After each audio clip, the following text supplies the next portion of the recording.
एक वक्त ऐसा वक्त था जब हिंदू देवी देवताओं को हम मंजूर नहीं थे, और आज एक ऐसा दिन है कि आज हमें वो हिंदू देवी देवता मंजूर नहीं है, आज हमें उनकी कोई जरूरत नहीं है। कभी वो हमको नकारते थे, आज हम उनको नकारते हैं। करवा चौथ रखने से उनके पति अमर नहीं हो जाएंगे, मंगलसूत्र पहनने से उनके पति हमेशा जो है जीवित नहीं रहेंगे, नारियल फोड़ने से, किसी के ऊपर तेल चढ़ाने से, किसी के ऊपर भंडारा करा देने से, सवा मणि लगा देने से, जागरण करा देने से कोई भला नहीं होगा, कोई फायदा नहीं होगा। इस पूरी दुनिया में ईश्वर नाम की कोई चीज नहीं है, ईश्वर नहीं होता है। आप स्वयं अपना दीपक बनिए, आप स्वयं अपने आप को पहचानिए। जिसे हम जाति विरोधी आंदोलन कहते हैं, ये एक रिले रेस की तरह होता है। आपने एक रेस देखी होगी जिसमें एक खिलाड़ी भागता है, हाथ में बैटन लेके भागता है। जब वो थक जाता है तो वो बैटन किसी दूसरे को दे देता है, फिर वो थक जाता है तो वो तीसरे को दे देता है, और इस तरह से वो लगातार भागते रहते हैं, अपने लक्ष्य को पाते हैं और वो रेस को जीत जाते हैं। ऐसे ही हमारा एंटी कास्ट मूवमेंट भी एक रिले रेस की तरह है, जिसमें हम सबको अपनी अपनी भूमिका निभानी है कि हम किसी भी एरिया में हों। अगर मैं पुलिस प्रशासन में हूं तो मैं पुलिस में अपने लोगों की मदद करूं, उनके एफआईआर दर्ज कराने में, उनको न्याय दिलाने में मैं मदद करूं। अगर मैं मीडिया में हूं तो मैं उनकी बात को अच्छे से उठा सकूं। अगर मैं किसी यूनिवर्सिटी में हूं तो मैं अपने बच्चे के दिल में ये भरोसा दे सकूं कि तुम्हें घबराने की जरूरत नहीं है, ये यूनिवर्सिटी सब की है, आपको पढ़ाई लिखाई करने का हक है, हम उनको हौसला दे सकें। हम किसी भी एरिया में हो, हम एंटी कास्ट मूवमेंट को आगे बढ़ा सकते हैं। ये कोई जरूरी नहीं है कि हमको झंडा लेके, डंडा लेके सड़क पर उतरकर ही एंटी कास्ट मूवमेंट को आगे बढ़ाना है। जब इसकी जरूरत होगी तो वो भी किया जाएगा। हमने 2 अप्रैल 2018 का भारत बंद देखा, जो सरकार ये कहती थी कि हम प्रचंड बहुमत की सरकार हैं, हम किसी के सामने झुकते नहीं हैं। हमने अपने हक अधिकार पर उस प्रचंड बहुमत की सरकार को पहली बार झुका दिया। पूरे देश में बहुजनों की ताकत को देखा, पूरे देश ने देखा कि कैसे हम लोग अपने हक अधिकार के लिए जब सड़क पर आते हैं तो उसका असर होता है। इसलिए जब जरूरत होगी तो सड़क पर भी आएंगे, लेकिन हर बार सड़क पर ना आके हम अच्छे अच्छे काम करके अपने अपने विभाग में, अपने एरिया में, अपनी एक्सपर्टीज के साथ भी हम अपने लोगों का भला कर सकते हैं। हम अपने लोगों के साथ कम्युनिटी फीलिंग को डेवलप कर सकते हैं और एक दूसरे का हौसला बढ़ाते हुए एंटी कास्ट मूवमेंट में अपनी भूमिका निभा सकते हैं। इसलिए मैं बार बार ये बात कहता हूं कि हमें सिर्फ समाज सेवी नहीं चाहिए कि सिर्फ सबके सब समाज सेवी बन जाएं, झंडा लेके, डंडा लेके, कि अब हम तो जो है जातिवाद को खत्म करेंगे, हम तो इस देश को बौद्ध में भारत बनाएंगे। ये हमारा मिशन जरूर है, लेकिन हर आदमी यही काम करेगा, इससे भी भला होने वाला नहीं है। आपको अपने पत्रकार चाहिए, आपको अपनी मीडिया चाहिए। आप में से कितने हमारे लोग पत्रकारिता में किसी एंकर को जानते हैं, किसी जर्नलिस्ट को जानते हैं, किसी बड़े टीवी चैनल अखबार के एडिटर को जानते हैं? आपको नाम ढूंढने से भी नहीं मिलेगा, क्योंकि हमारे लोग हैं ही नहीं। आप में से कितने लोग किसी दलित बहुजन आदमी को, सीए को जानते हैं, जो चार्टर्ड अकाउंटेंट का काम करता है? ढूंढने से भी नहीं मिलता।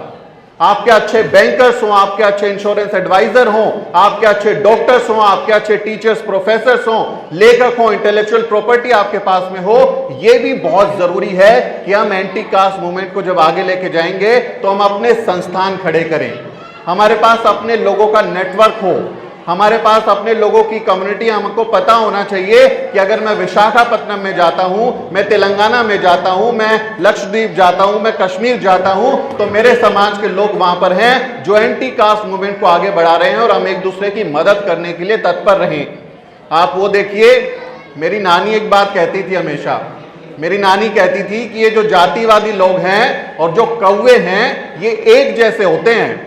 एक कौवे को आपने पत्थर मार दिया तो सारे काऊ का करके इकट्ठे हो जाते हैं। वैसे ही जो जातिवादी लोग हैं, एक आदमी को हाथ लगाते हो तो सारे के सारे गिरोह बनाकर इकट्ठे हो जाते हैं और हमारे लोगों को परेशान करते हैं। तो वो अपने जातिवादियों के साथ खड़े हो सकते हैं, वो अपने हत्यारों के साथ खड़े हो सकते हैं, वो अपने अपराधियों के साथ खड़े हो सकते हैं, तो क्या आप और मैं अपने पीड़ित व्यक्ति के साथ नहीं खड़े हो सकते? यह हमारी जिम्मेदारी है कि कम से कम हम अपने पीड़ित व्यक्ति के साथ खड़े हों, हम अपने समाज के व्यक्ति के साथ खड़े हों। लेग पुलिंग करना, कि टांग खींच देना, अरे ये कैसा अम्बेडकरवादी है, ये तो मंदिर में इसकी पुरानी फोटो निकल के आ गई है, पहले मंदिर में जाता था। ये कैसा अंबेडकरवादी है, इसकी पत्नी तो सिंदूर लगाती है। ये कैसा अंबेडकरवादी है, इसकी पत्नी तो मंगलसूत्र पहनती है। ये कैसा अंबेडकरवादी है, ये नवरात्रि में जो है वो हलवा पूरी बांट रहा है। तो हमें इससे भी सुधरना चाहिए। मैं इस बात को बिल्कुल ईमानदारी से कहता हूं कि हमें ये लेग पुलिंग करना भी हमें छोड़ना चाहिए। अंबेडकरवादी पैदा नहीं होते हैं, अंबेडकरवादी बनते हैं। कुछ लोग घर की परवरिश से अंबेडकरवादी बनते हैं। जिनका माहौल घर में होता है अंबेडकरवाद का, वो वहां से अंबेडकरवाद सीखते हैं। अब ये देखिए छोटे छोटे जो जनरेशन हमारी है, इन्हें वो माहौल मिला है कि अंबेडकरवाद को वो समझ सकें, वो बहुजन मिशन को समझ सकें, तो इनको अंबेडकरवाद की ट्रेनिंग घर से मिली है। कुछ लोग पढ़ लिख कर अंबेडकरवादी बनते हैं। मैंने पहली बार बाबा साहेब डॉक्टर अंबेडकर की एनालिसिस ऑफ कास्ट, जाति का विनाश किताब कॉलेज में पढ़ी थी। कॉलेज से किताब खरीदी और ट्रेन में जाते हुए घर तक वो किताब पढ़ी और उस पूरी किताब ने मेरी जिंदगी बदल दी। मैं धार्मिक अंधविश्वास से निकल के, मैं पाखंड से निकल के, मैं कर्मकांड से निकल के तथागत बुद्ध की ओर मुड़ा। बाबा साहेब डॉक्टर अंबेडकर, राष्ट्रपिता ज्योतिबा फूले, माता सावित्रीबाई फूले, मान्यवर कांशीराम साहेब, अपने महानायक महानायिकाओं को जाना।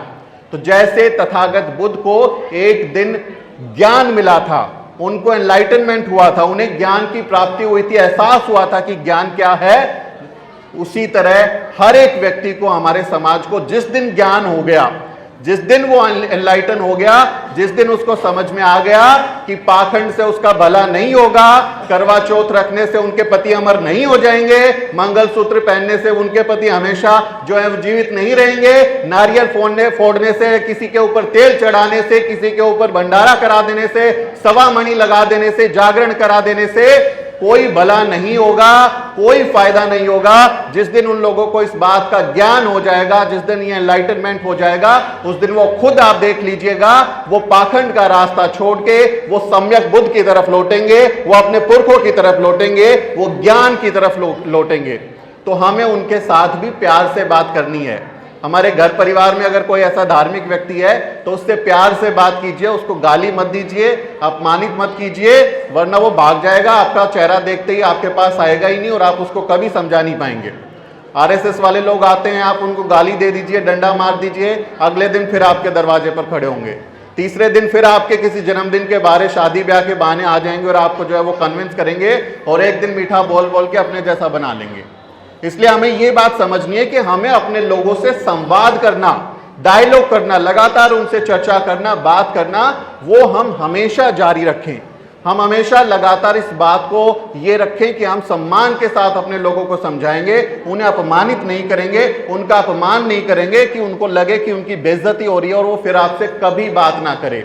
इसलिए हमें ये बात समझते हुए उनके साथ प्यार से बात करनी है और जिस दिन उनको समझ आएगा वो सारे पाखंड को छोड़ देंगे। एक दिन ऐसा था, आज देखिए आप सबको देख के बड़ी खुशी हो रही है, और हम जहां बैठे हैं ये समता बुद्ध विहार वो पावर सेंटर है, वो कल्चरल सेंटर है जिसमें आप जैसे तमाम लोगों को एनलाइटनमेंट हुआ होगा, आपको ज्ञान मिला होगा और जिंदगी में कुछ अहम बदलाव आपके आए होंगे। तो आपके चेहरे देखकर मुझे याद आता है कि एक दिन वो दिन था, एक वक्त ऐसा वक्त था जब हिंदू देवी देवताओं को हम मंजूर नहीं थे, और आज एक ऐसा दिन है कि आज हमें वो हिंदू देवी देवता मंजूर नहीं है, आज हमें उनकी कोई जरूरत नहीं है, आज हम उनको नकारते हैं। कभी वो हमको नकारते थे, आज हम उनको नकारते हैं। तो वक्त जरूर लगता है, वक्त लगता है कि हम लोग एनलाइटन हो। ये मेरे हाथ पे आप ये बुद्ध का जो आप टैटू देख रहे हैं, कभी यहां पर ओम लिखा हुआ था, गांव के मेले में लिखवा लिया क्योंकि यही दिखता था, लेकिन हमने उनसे यात्रा तय की। मैं बता रहा था ना कि कैसे एनलाइटनमेंट होता है। किसी को लात खाने के बाद एनलाइटनमेंट होता है। जब उसको लात पड़ जाती है, मंदिर में घुसने नहीं देते, उसकी पिटाई कर देते हैं या उसको धक्का मुक्की कर देते हैं, उसके साथ इस तरह का अपमान होता है, तो किसी किसी को तब इस बात का एहसास होता है कि मैं चाहे किसी भी रैंक पे चला जाऊं, चाहे मैं किसी भी पद पर चला जाऊं, चाहे मैं कुछ भी कर लूं, इनके लिए मेरी जात, मेरा जो सामाजिक हैसियत है वो वही रहती है। इनकी नजर में मेरी दिक्कत जो बात है वो ऐसी ही रहती है, मुझे कोई सम्मान ये लोग नहीं देते। तब वो लात खाकर भी कई लोग, हमारे लोग जो है समझ जाते हैं और फिर वो इस ज्ञान के रास्ते पर लौटते हैं। तो हमें इंतजार करना चाहिए सही मौके का कि कौन किस व्यक्ति किस तरह से इस रास्ते पर आएगा, बाबा साहेब तथागत बुद्ध के रास्ते पर आएगा। हमें उसका इंतजार करते रहना चाहिए और उसके साथ लगातार बात करते रहना चाहिए। हमें उसे समझाना चाहिए कि हमारी देश की राष्ट्रपति द्रौपदी मुर्मू जी, जो कि एक आदिवासी महिला हैं, वो इस देश के सबसे बड़े पद पर बैठी हैं, और जब वो हौज खास के एक मंदिर में जाती हैं तो उनको वहां जाने से रोक दिया जाता है, मूर्ति के पास नहीं जाने दिया जाता। और बाद में जो ब्राह्मण पंडित है वो कहता है कि हम इस मंदिर के मालिक हैं, जिसे चाहेंगे हम भेजेंगे, ये महिला क्योंकि आदिवासी है हम इसको अंदर नहीं जाने देंगे। और अब आप 2-3 दिन पहले एक तस्वीर देखिए, वो तथागत बुद्ध के मंदिर बोध गया गई हैं, बोधि टेम्पल में, और तथागत बुद्ध के पास खड़े होकर मूर्ति के पास वो नमन कर रही हैं, उनको नमस्कार कर रही हैं। ये फर्क है हिंदू धर्म और बौद्ध धर्म में, यही फर्क है। कोई भेदभाव नहीं, किसी तरह का कोई भेदभाव नहीं, किसी के रंग के आधार पर, जाति के आधार पर, लिंग के आधार पर, अमीरी गरीबी के आधार पर। आपने किसी बौद्ध विहार में, किसी बौद्ध मंदिर में देखा है कि वीआईपी दर्शन कराते हो कि आप 1100 रुपए की पर्ची दे दीजिए, आप 5100 रुपए की पर्ची दे दीजिए, आप 10,000 रुपए की पर्ची दे दीजिए, और बाकी लोग तमाम लाइन में लगे रहेंगे और आप चुपके से आके वहां पर जो है बिना रुकावट के आप दर्शन कर लीजिए। ऐसा आपने किसी बौद्ध विहार में नहीं देखा होगा।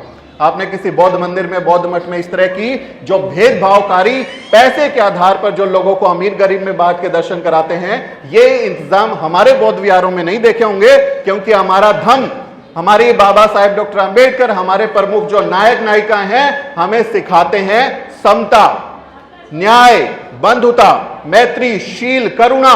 हमको ये ज्ञान देते हैं कि हमारे सब के सब लोग समान है, किसी के बीच में भेदभाव करना गलत है। तथागत बुद्ध ज्ञान प्राप्ति के बाद क्या कहते हैं? आत्मदीपो भव, अपना दीपक स्वयं बनिए, अपनी रोशनी खुद बनिए, खुद पहचानिए आपके अस्तित्व क्या है, आपके गुण क्या है, आप किस तरह से जिंदगी में आगे बढ़ सकते हैं। ये ज्ञान हमारे तथागत बुद्ध हमको देते हैं। वो हमें ये नहीं कहते कि मेरी मूर्ति बना के उसकी पूजा करना, वो हमें ये नहीं कहते कि आप जो है वहां पर जाके जो है दीपक जलाएंगे तो उससे आपका भला हो जाएगा। वो ये नहीं कहते कि आप मेरे यहाँ पर नारियल फोड़ के जाओगे तो आपके बच्चे को नौकरी मिल जाएगी, तेल चढ़ाओगे तो आपकी बीमारी दूर हो जाएगी। वो क्या कहते हैं? तथागत बुद्ध कहते हैं इस पूरी दुनिया में ईश्वर नाम की कोई चीज नहीं है, ईश्वर नहीं होता है। आप स्वयं अपना दीपक बनिए, आप स्वयं अपने आप को पहचानिए, उसी से आप जो है आगे बढ़ सकते हैं। मैं कोई ईश्वर नहीं हूं, मैं कोई मुक्तिदाता नहीं हूं, मैं मार्गदाता हूं, मैं रास्ता दिखाने वाला हूं। मैं आपको रास्ता दिखाऊंगा कि आप कैसे बेहतर जिंदगी की तरफ जा सकते हैं, कैसे आप अपनी जिंदगी को बेहतर बना सकते हैं। मैं आपको एक अच्छा जीवन जीने का रास्ता दिखा सकता हूं। वो दावा नहीं करते हैं कि मैं आपको मुक्ति दे दूंगा, मोक्ष दे दूंगा, स्वर्ग ले जाऊंगा और मैं आपका भला कर दूंगा और ये कर दूंगा। वो हमेशा आपको कहते हैं कि मैं आपको रास्ता दिखा सकता हूं। रास्ता क्या होगा? समता और न्याय का रास्ता, प्रेम का रास्ता। वो नफरत का रास्ता नहीं दिखाते हैं। इसीलिए सम्राट अशोक ने जब वो कलिंग युद्ध लड़ रहे थे, तमाम मारकाट उन्होंने देखी और कितनी सारी उन्होंने लड़ाई अपनी जिंदगी में लड़ी थी, लेकिन जब उन्हें एनलाइटनमेंट हुआ, जब वो तथागत बुद्ध की तरफ लौटे, तो उनको ज्ञान के साथ वो एहसास हुआ कि शांति और प्रेम ही इस दुनिया को बनाए रखने के लिए सबसे जरूरी है। नफरत जो है दुनिया को मिटाती है, मोहब्बत इस दुनिया को आबाद करती है। और उसके बाद वो जो है धम्म के रास्ते पर जाते हैं और तथागत बुद्ध की तरफ लौटते हैं। और वो सम्राट महान अशोक जो चक्रवर्ती सम्राट हैं, पूरे इस भारत के उपमहाद्वीप में बौद्ध धर्म को आगे बढ़ाते हैं, बौद्ध धर्म की दीक्षा लेते हैं, उनके शिलालेख बनवाते हैं। और हमें उनका शुक्रिया अदा करना चाहिए कि सम्राट अशोक ने जो शिलालेख बनाए, जो स्मारक बनाए, वो आज एक जिंदा सबूत हैं कि बौद्ध जो थे, जो बौद्ध धर्म था, वो कितना फल फूल रहा था, कितना इस बौद्ध में, भारत में उसका अस्तित्व था। वरना आप देखें उनको मिटा दिया गया, उनको छुपा दिया गया, मिट्टी में दफन कर दिया गया। हमको पता ही नहीं चलता कि हमारी पुरखों की विरासत आखिर थी क्या। उनको जोड़ दिया राम से कि राम जो है वो जीत के आए थे, दशहरा रावण को मार डाला था। अभी हमारे पूर्व के वक्ता बता रहे थे, वाल्मीकि रामायण से वो कोट करके बता रहे थे कि सिर्फ पोगापंथी है, सिर्फ ये कपोल कल्पित कहानियां हैं। हम लोगों को मूर्ख बनाने के लिए, हमारा का जो ब्रेन वॉश करने के लिए कहानियां रची गई हैं, इन कहानियों से हमें यह भी सीखना चाहिए कि ये लोग कितने ताकतवर हैं, कितना इनका कब्जा है चीजों पे, चाहे वो किताब लिखना हो, चाहे वो कहानियां गढ़ना हो। पुरखे इनके यही काम करते आए हैं, सदियों से इनका एजेंडा यही रहा है। और इनकी भावना, इनकी विचारधारा कितनी ज्यादा मजबूत हो गई है, उससे हमें अंदाजा लगाना चाहिए कि कैसे इन्होंने दलित बहुजन समाज के, पिछड़े समाज के इतिहास को मिट्टी में मिला दिया। और आज हमारे बहुत सारे लोग सम्राट महान अशोक को भूल के आज रावण के पुतले को देखने के लिए जाएंगे कि कैसे उसमें आग लगाई जाएगी। ये उनकी विचारधारा की आप कहें कि ताकत को आप समझ सकते हैं कि वो कितने ज्यादा मजबूत हैं। वो हमें अपने ही नायकों के खिलाफ खड़ा कर देते हैं, हमें अपने ही नायकों को भूलने के लिए मजबूर कर देते हैं। हमें एहसास ही नहीं होता कि हम अपनी जो इतिहास है, संस्कृति है, उससे दूर हो गए हैं और उनके चंगुल में जाकर फंस गए हैं। यह हमें एहसास ही नहीं होता। इसलिए हमें जरूरत है कि हम अपने इतिहास को जानें। बाबा साहब डॉक्टर अंबेडकर क्या कहते हैं? जो व्यक्ति अपना इतिहास नहीं जानता वो कभी इतिहास बना भी नहीं सकता। इसलिए हमें अपना इतिहास जानना जरूरी है और इतिहास पे सिर्फ गर्व करते रहना कि बौद्ध में भारत था और सम्राट अशोक ने ये कर दिया, वो कर दिया और इतना बड़ा मंगल में सब कुछ हो गया था। गर्व करना बहुत अच्छी बात है, लेकिन उससे प्रेरणा लेने की जरूरत है कि हम भविष्य कैसे बेहतर बनाएंगे। गर्व करके उस प्रेरणा से आगे बढ़ने का रास्ता ढूंढने की जरूरत है कि हम आने वाले दिनों में जो चुनौतियां हमारे सामने हैं, क्या हम उससे निपटने के लिए तैयार हैं? क्या हम आने वाले दिनों में अपने बच्चों के भविष्य को बेहतर बनाने के लिए तैयार हैं, या सिर्फ ये बताते रहें कि एक जमाने में बौद्ध में भारत था, भारत की मिट्टी के कण कण में बौद्ध निकलेंगे? वो तो सच है, उसको स्थापित करने की जरूरत नहीं, हर कोई जानता है। लेकिन क्या आने वाले दिनों में बौद्ध में भारत की तरफ हम लोग बढ़ रहे हैं? क्या हमारे लोग बौद्ध धर्म की दीक्षा ले रहे हैं? क्या हमारे लोग तथागत बुद्ध के रास्ते पर आ रहे हैं, बाबा साहब डॉक्टर अंबेडकर के रास्ते पर आ रहे हैं? ये सवाल भी खड़ा होता है। आने वाली चुनौतियों के लिए क्या आप और मैं तैयार हैं? क्या आने वाले समय के लिए हम और आप तैयार हैं? इस देश में जो आज एक ऐसी पार्टी है जो बैठी है, जो कहती है कि हिंदू राष्ट्र बनाएंगे, उसके बारे में बाबा साहब डॉक्टर अंबेडकर क्या कह के गए हैं कि हिंदू कुछ भी कहे, हिंदू धर्म कभी भी समता, स्वतंत्रता, बंधुता से मेल नहीं खाता और अगर इस देश में हिंदू राष्ट्र बनता है तो वो इस देश के लिए सबसे बड़ी त्रासदी होगी। हिंदू राष्ट्र को किसी भी कीमत पर रोकना चाहिए। ये बाबा साहब डॉक्टर अंबेडकर बोल के गए हैं। उनकी आप किताब पढ़िए, पाकिस्तान, और आप पढ़ेंगे थॉट्स ऑन पाकिस्तान, उसमें ये बात आपको मिलेगी। तो हम क्या उस चुनौती के लिए तैयार हैं, या सिर्फ हम अपने अतीत का जो है वो सुनहरा इतिहास ढूंढते रहें, उसी पर गर्व करते रहें? हमें उस पर भी ध्यान देना चाहिए कि आने वाले चुनाव में हम अपने वोट का सही इस्तेमाल करें, हम अपना वोट बेचे ना, हम जो है अपने प्रतिनिधि से सवाल करें और अपने पुरखों के इतिहास से जोड़कर जो भी वो गलत कर रहे हैं हमारे साथ, हमारे इतिहास को मिटाने की कोशिश कर रहे हैं, उनको उसके लिए जिम्मेदार बनाएं और उनको सबक सिखाएं।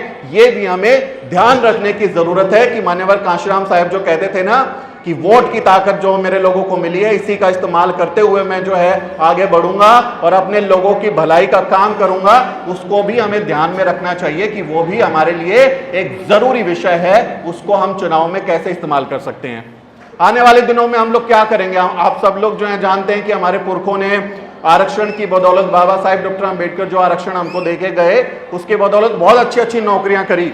हम रैंक 1 तक पहुंच गए हैं, यूपीएससी में पहुंच गए हैं। हम लोगों ने बहुत कुछ हासिल किया है पिछले 75 साल में इस देश में, क्योंकि दलितों के पास खोने के लिए कुछ नहीं था, पाने के लिए सब कुछ था और हमने बहुत अच्छे पदों पर लोग पहुंचे हैं, अच्छी जगह बनाए हैं, घर बना लिए हैं, गाड़ी है, अच्छा एक बढ़िया मिडिल क्लास हम लोगों ने तैयार कर लिया है। लेकिन क्या आने वाले दिनों में जो नए रोजगार हैं वो हमारे बच्चे उसके लायक हैं क्या? अब वो जमाना नहीं है कि आप अपने जवान बच्चे को जो है सुबह सुबह उठा के दौड़ा के भेजेंगे और कहेंगे जाओ दिल्ली पुलिस में कांस्टेबल बनना है, एसआई बनना है या आर्मी में जवान बनना है। अब भूल जाइए, वो जमाना नहीं रहा। आर्मी भी प्राइवेट हो चुकी है, 4 साल की अग्निवीर की नौकरी वहां पर हो गई है। उसके बाद बच्चे क्या करेंगे? हमको ये समझने की जरूरत है कि आरक्षण की वजह से अब नौकरियां खतरे में हैं, आरक्षण बहुत कम बचा है, लागू नहीं कर रहे, बैकलॉग पड़ा हुआ है, ज्यादातर नौकरियों को वो ठेके पर करते जा रहे हैं। तो हमारे जो बच्चे हैं, जब आरक्षण होगा नहीं तो सरकारी नौकरी उन्हें मिलेगी कैसे? अब क्या होगा? ये पूरी दुनिया प्राइवेट होती जा रही है, प्राइवेटाइजेशन, कॉर्पोरेटाइजेशन होता जा रहा है, जिसमें सब के सब जो विभाग हैं सरकार अब कंपनियों को दे रही है। लेकिन कंपनियों के लिए क्या हम लोग तैयार हैं? क्या हमारे बच्चों को उस तरह की एजुकेशन हम दे रहे हैं, उस तरह के कोर्सेज हम करवा रहे हैं कि आने वाले 10 साल 20 साल के बाद जब इस देश में, इस दुनिया में आरक्षण वाली नौकरियां कम हो जाएंगी, हमारे बच्चे उसके लिए कंपीट कर पाए? क्या हम अपने बच्चों को आर्टिफिशियल इंटेलिजेंस पढ़ा रहे हैं, जिसको एआई कहते हैं? एआई का आप सब ने सुना होगा, बहुत बड़ा अभी जिक्र चल रहा है। हमारे द न्यूज वीक पर हमने एआई न्यूज एंकर भी लॉन्च की है। आप देखेंगे वो जो है मेरी तरह खबरें पढ़ती हैं, जबकि वो हकीकत में नहीं है, वो वर्चुअली पढ़ती हैं और मेरी तरह खबर पढ़ के बताती हैं। एआई एंकर हमने उनका नाम प्रज्ञा रखा है, तो प्रज्ञा मेरी तरह ही खबर पढ़ती है, जबकि वो हकीकत में नहीं है। आने वाले दिनों में वो इतनी बेहतर हो जाएगी कि मेरी जरूरत ही नहीं होगी, वो खुद ही पढ़ेगी खबरें, खुद ही हमारे समाज के काम बताएगी। तो क्या हम अपने बच्चों को आर्टिफिशियल इंटेलिजेंस के लिए तैयार कर रहे हैं? क्या हम अपने बच्चों को मशीन लर्निंग के लिए तैयार कर रहे हैं, कोर्सेज करा रहे हैं? क्या हम उनको डेटा साइंस के लिए तैयार कर रहे हैं? क्या हम आने वाले 10-20 साल के जो भविष्य के रोजगार हैं, जो हमें दुनिया के किसी एक कोने में ले जाके अच्छे अवसर दे सकते हैं, उसके लिए हम अपने बच्चों को तैयार कर रहे हैं कि नहीं कर रहे हैं? यह भी बहुत जरूरी है कि हम अपने बच्चों को ऐसी पढ़ाई लिखाई में डालें जो अच्छे रोजगार भविष्य में उनको देने की काबिलियत रखते हो, उनके अच्छे अवसर मिल सकें। सिर्फ आरक्षण के भरोसे बैठे रहना, सिर्फ सरकारी नौकरी के भरोसे बैठे रहना भूल जाइए। आने वाले 10 साल में ये अब मुमकिन नहीं है। आरक्षण जितना बचा सकते हैं हम उतना बचाएंगे, हम उसकी लड़ाई लड़ेंगे, लेकिन जो प्राइवेट दुनिया अब हो गई है, जो कॉर्पोरेट पूरी दुनिया हो गई है, उसमें भविष्य में हम अपनी कैसे जगह बना सकते हैं, कैसे हम वहां पर अपने लोगों को फिट कर सकते हैं, उसके लिए भी हमें तैयारी करनी होगी। दुनिया के जो टॉप ग्लोबल सीईओ बने हुए हैं, चाहे वो गूगल हो, माइक्रोसॉफ्ट हो, पेप्सी हो, तमाम इनके सबके सब भारत के लोग हैं, लेकिन हमारा आदमी एक भी नहीं है, एक भी आदमी हमारा उनमें नहीं है। क्यों नहीं है? क्योंकि क्या हमारे बच्चे उस तरह की तैयारी करके, पढ़ाई लिखाई करके भविष्य के लिए चैलेंज जो आने वाले हैं उसके लिए हम लोग तैयारी कर रहे हैं? हम सिर्फ ये कहते रहे कि भैया यहां पर ऐसे ही हम जो है जाति विरोधी आंदोलन चलाएंगे, जातियों को खत्म कर देंगे और बौद्ध में भारत बनाएंगे। ये करना बहुत अच्छी बात है, हमें लगातार इसके लिए कोशिश करनी है, लेकिन हमें चुनौतियों के साथ भी ध्यान रखना पड़ेगा कि भविष्य में किस तरह की चुनौती हमको आने वाली है। हमारे पास रोड मैप होना चाहिए कि आने वाले 10 साल 20 साल के बाद हम क्या करेंगे, तभी जाके हमारे लोग जो हैं कुछ बेहतर कर सकते हैं। इसलिए मेरी आप सबसे गुजारिश है कि अपने पुरखों से जुड़े रहिए, अपने इतिहास को जानते रहिए, लेकिन भविष्य को बनाना मत भूलिए। अपने बच्चों को अच्छा रोजगार, अपने अच्छे बच्चों को अच्छी शिक्षा, सुनहरे अवसर देने के लिए कोशिश जरूर कीजिए। उनको चाहे कितनी तकलीफ आपको झेलनी पड़े, बच्चों को शिक्षा जरूर दीजिए। अच्छी बेहतर शिक्षा ही हमारा हथियार है, हमारे पास कोई और हथियार नहीं है। ना कोई प्रॉपर्टी बहुत ज्यादा है, ना कोई इंडस्ट्रीज हमारी चलती हैं, ना कोई बाप दादा हमारे लिए जमीनें छोड़ के गए हैं। सिर्फ शिक्षा हमारा हथियार है, जिसके दम पर आज मैं और आप तमाम दुनिया में हम अपनी बात पहुंचा सकते हैं। तमाम तरीके की तकनीक का इस्तेमाल करते हुए पूरी दुनिया में बहुजन आंदोलन और जो दलित एट्रोसिटीज हैं उसके ऊपर हम लोग एक माहौल खड़ा कर पाते हैं, तो हमें उसकी तरफ भी ध्यान देना चाहिए। और जो दलित हैं उनमें ये एटीट्यूड हमेशा रहता है कि हम जो है हिंदी मीडियम में पढ़ेंगे, हम स्वदेशी आंदोलन को चलाएंगे, हम इस देश की बनी हुई वस्तुओं को खरीदेंगे, देशभक्ति, ये इतना ठोक के भरा रहता है हमारे लोगों में, इतनी सारी चीजें उसके नाम पर हमारे को मूर्ख बना दी जाती हैं। ये भी समझने की जरूरत है। बाजारवाद, कॉर्पोरेट जो हो रहा है अभी, जो बाजारीकरण हो रहा है पूरी दुनिया में, आप देखें ग्लोबल इकोनॉमी हो रही है, दलितों के पास वैसे भी खोने को कुछ नहीं है, इसलिए हमें उसमें भी कम से कम अपने अवसरों को ढूंढना चाहिए कि हमारा बच्चा आज यहाँ से पढ़ाई करके अमेरिका में जाके नौकरी क्यों नहीं कर सकता, वो यूके में जाके नौकरी क्यों नहीं कर सकता, वो वहां पर अच्छा अपना बिजनेस सेट क्यों नहीं कर सकता। तो हमें जो बाजारीकरण है उसके अंदर कैसे हम बेहतर अवसर ढूंढ सकते हैं, कैसे ग्लोबल अपॉर्चुनिटीज को कैच कर सकते हैं, कैसे हम अपना जो एंटी कास्ट मूवमेंट है उसको पूरी दुनिया में ले जा सकते हैं, इसकी तरफ भी हमको ध्यान देना चाहिए। इन जो ये रामदेव जैसे लोग हैं, ये जो स्वदेशी के नाम पर और जो जागरण के नाम पर और तमाम तरीके के इस तरह की चीजों को लेके कि हम हिंदी में पढ़ाई कराएं, उसी में अटके रहें, इससे भी हमको बचना चाहिए। हमारे लिए अंग्रेजी शिक्षा बहुत जरूरी है। आपने वो सबने सुना था ना कि बाबा साहब डॉक्टर अंबेडकर ने बोला था कि शिक्षा शेरनी का वो दूध है जो पिएगा वो दहाड़ेगा। बाबा साहब का एक अखबार निकलता था मूक नायक, उसके दूसरे या तीसरे एडिटोरियल में बाबा साहब डॉक्टर अंबेडकर ने ये बात लिखी है, और पूरी बात ये लिखी है कि अंग्रेजी शिक्षा, इंग्लिश एजुकेशन जो है, अंग्रेजी शिक्षा शेरनी का वो दूध है जो पिएगा वो दहाड़ेगा। तो बाबा साहब सिर्फ हिंदी एजुकेशन की या किसी लिटरल जो ओरिजिनल एजुकेशन है उसकी बात नहीं कर रहे हैं, वो कह रहे हैं अंग्रेजी शिक्षा शेरनी का दूध है, जो उसको पिएगा वो दहाड़ेगा। इसलिए अपने बच्चों को अंग्रेजी की तालीम दीजिए, अच्छी अंग्रेजी स्कूल में भेजिए, भले ही आपको मुश्किल का सामना करना पड़े, भले ही आपको जो है एक वक्त के लिए आपको कोई कॉम्प्रोमाइज करना पड़े, लेकिन अच्छी अंग्रेजी शिक्षा उनको दीजिए, क्योंकि जब अंग्रेजी शिक्षा में वो पढ़ाई लिखाई करेंगे तो उनको सिर्फ भारत की अपॉर्चुनिटी नहीं, पूरी दुनिया में ग्लोबल अपॉर्चुनिटीज खुलती हैं। अब मैं हिंदी जर्नलिज्म करता हूं, मैंने हिंदी जर्नलिज्म में पढ़ाई की है, तो हिंदी में तो मैं इंडिया में ही काम कर सकता हूं ना, मैं यूएस में बैठ के हिंदी में खबरें बनाऊंगा यूएस वालों की, उनको समझ ही नहीं आएगी।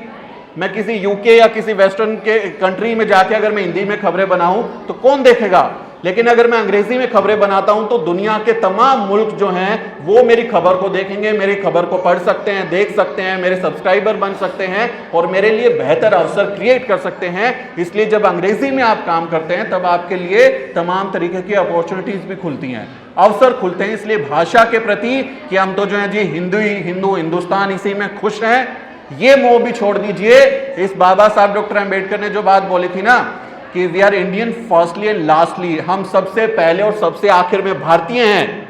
ये बड़े गर्व के साथ हम कहते हैं कि हम सबसे पहले और सबसे आखिर में भारतीय हैं। लेकिन उससे आगे जो बाबा साहब डॉक्टर अंबेडकर ने बात की है उसी लेख में, उसी बात में वो आगे क्या कहते हैं कि हाँ, हम भारतीय हैं और मुझे गर्व है भारतीय होने पर। लेकिन जब देश के बीच में और मेरे समाज के बीच में उनके हित चुनने का अगर मेरे को मौका मिलता है तो मैं अपने समाज के हित को चुनूंगा, क्योंकि समाज के साथ इतना बड़ा नुकसान हुआ है, इतना ज्यादा नुकसान किया है कि मेरे पास इस देश में जिन लोगों के पास सत्ता होगी वो मेरे लोगों को कभी कुछ नहीं देंगे। इसलिए मैं अपने समाज के साथ खड़ा होना पसंद करूंगा। तो हमें इस बात को समझना चाहिए कि ये मूर्खता बनाकर देशभक्ति के नाम पर और हिंदुत्ववाद के नाम पर जो हमको ब्रेन वॉश किया जाता है उससे हम बाहर निकलें। हम सम्राट अशोक के दिखाए हुए रास्ते पर चलें, तथागत बुद्ध के रास्ते पर चलें, बाबा साहेब डॉक्टर अंबेडकर के रास्ते पर चलें और उनके सपनों का भारत बनाने के लिए कोशिश करें। यही हमारे लिए सबसे बड़ी सीख है। हम एक दूसरे का हौसला बढ़ाएं, टांग खींचे नहीं, हिम्मत दे, हाथ पकड़े। अगर कोई डूब रहा है तो उसको नीचे नहीं करना है, हाथ पकड़ के ऊपर लाना है, कम्युनिटी फीलिंग के साथ आगे बढ़ना है, एक दूसरे का साथ देना है। यही मेरी आपसे गुजारिश है। लगातार एंटीकास्ट मूवमेंट में हिस्सा लेते रहें और बाबा साहब डॉक्टर अंबेडकर के सपनों का भारत बनाने की कोशिश करते रहें। बहुत बहुत शुक्रिया, आपने मुझे सम्मान दिया, सुना। कभी फिर आपसे मुलाकात होगी। जय भीम, जय भारत।